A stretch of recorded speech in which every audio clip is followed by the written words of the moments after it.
vous êtes ici à Marrakech pour présenter, des films, vus sur le Maghreb.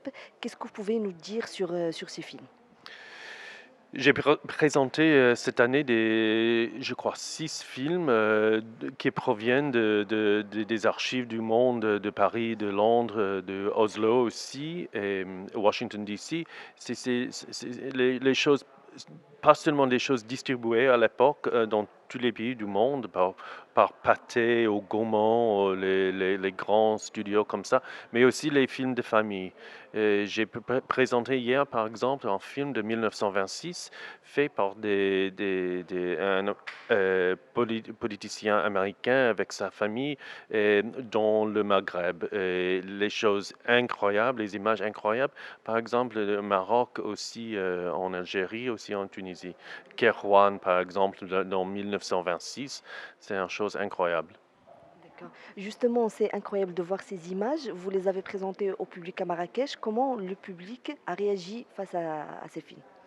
Et chaque fois que j'ai présenté des films dans certains pays, pour le public, c'est une chose vraiment extraordinaire de voir en mouvement des locales,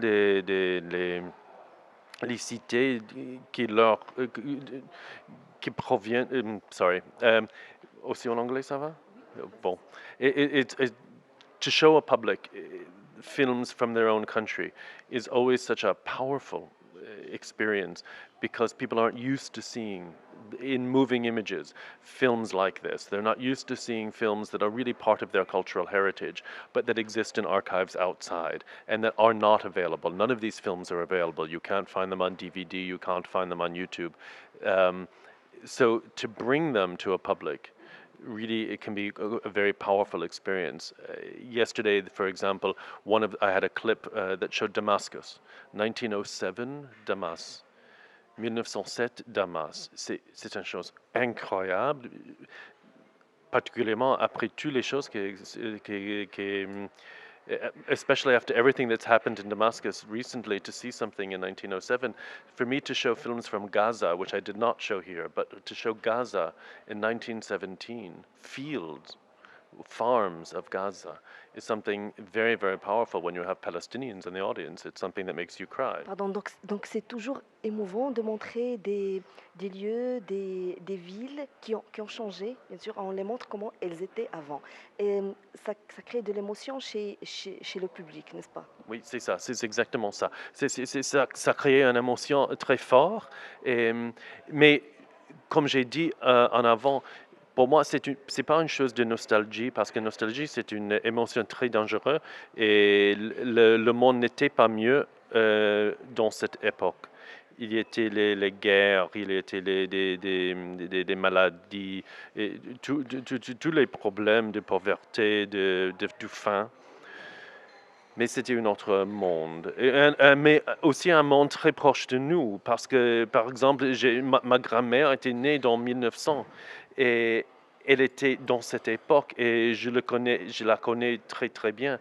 Et j'imagine pour la majeure part de nous avons des photos, par exemple, chez nous, avec notre grand-mère, grand-père, comme ça. Le passé est encore très proche, très très proche. 100 ans, c'est rien, vraiment rien. Et pour voir des images en mouvement de cette époque, pour moi, c'est une chose importante de comprendre où nous sommes maintenant et, et aussi seulement la beauté des images. Il y a il y a toujours les deux choses très importantes. D'accord, merci. Vous travaillez aussi sur un projet vu de l'Empire ottoman.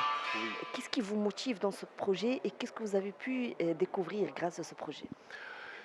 Et à ce moment, je crois que c'était déjà 6 ans que nous avons pensé de faire quelque chose sur le cinéma ottoman. Et quand j'ai dit cinéma ottoman, c'est pas les choses faites par les Ottomans, mais la majeure part des films sont les choses faites par des régisseurs, metteurs en scène de l'Ouest, de l'Ouest, pardon, de France, Angleterre, aussi aux États-Unis, et dans ces pays. Et avec mes collègues, nous avons pensé que nous ne savons pas les images en mouvement de ces régions. Et c'était pour ça que nous avons commencé de faire la recherche dans les archives. Mais un des grands problèmes avec tous les archives, les films non-fiction sont très, très mal catalogués et pas très bien identifiés. Et la majeure part des films sont dans les fragments et c'est pas complet. Et pour ça, peut-être il n'y a pas de titres, il n'y a pas des choses. Nous devons identifier les locales, les films, et quelquefois l'année, si c'est possible. Nous faisons les recherches dans les journaux de l'époque, dans les revistes, dans le journal.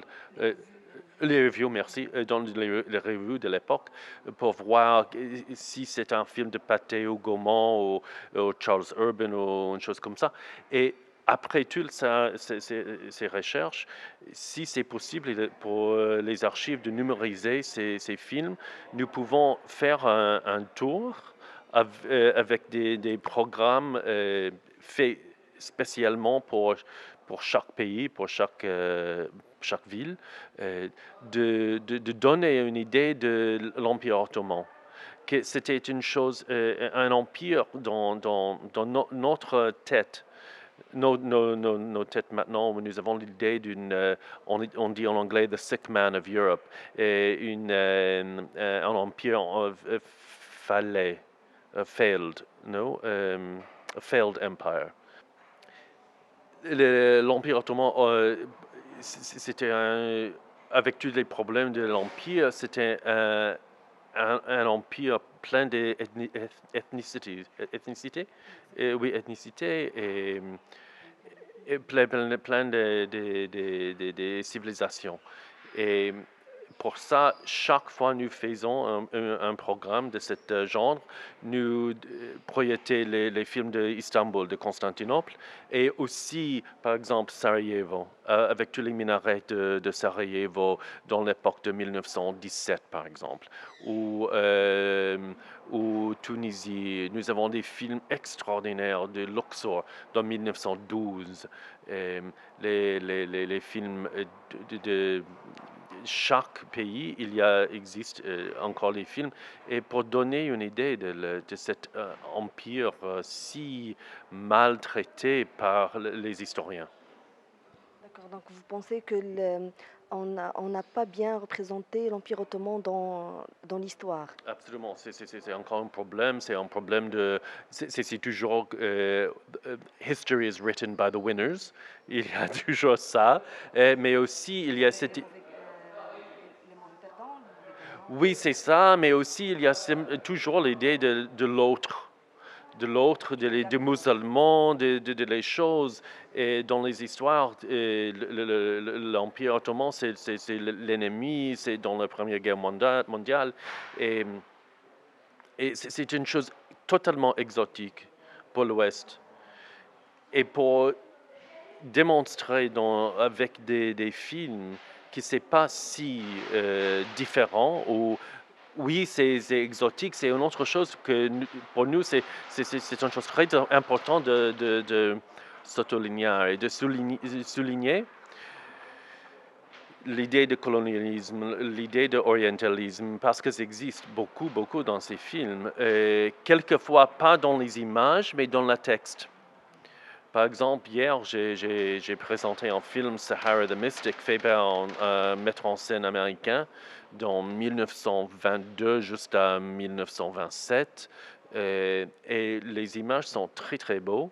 Il y a, comme d'habitude, les chameaux et les choses, oui, les choses orientalistes, mais aussi il y a les images des peuples avec une sympathie, avec une dignité. Mais quand on lit le texte, c'est totalement orientaliste, totalement colonialiste. Et ça aussi, c'est une chose pour nous. Nous devons interroger les images, toujours, pour comprendre mieux où nous sommes maintenant, avec l'idée de l'autre, particulièrement maintenant, avec le rapport si mal de Europe et les États-Unis aux pays arabes. Et, pour moi, c'est aussi une mode de faire des ponts, toujours, de faire des ponts et aussi les fenêtres. Merci. Et puisque nous sommes ici au Festival du cinéma de Marrakech, je voudrais vous demander qu'est-ce que vous connaissez sur le cinéma marocain? Je suis très fortuné, oui, on peut dire ça? Non, unfortunate. J'ai la chance, pardon. Ah, Fortunato, non, c'est pas, oui, merci bien. J'ai la chance de voir des films marocains dans les festivals du monde, à Cannes, à Venise, à Berlin.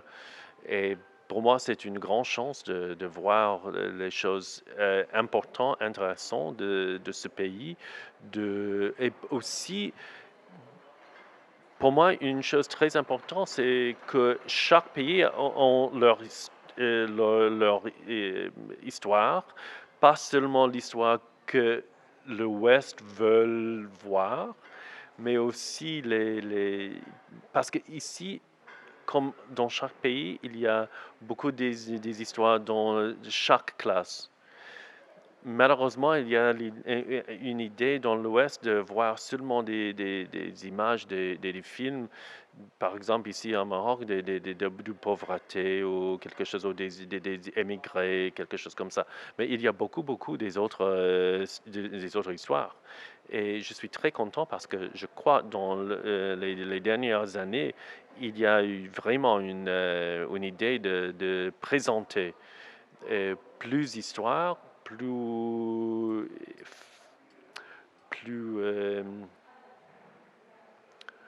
oui, oui, plus, more sides, more, un sguardo, pardon, a vision, une vision plus tridimensionnelle, de, de- de- avec plus côté. Euh, et pour moi, c'est une chose très, très, très, très importante.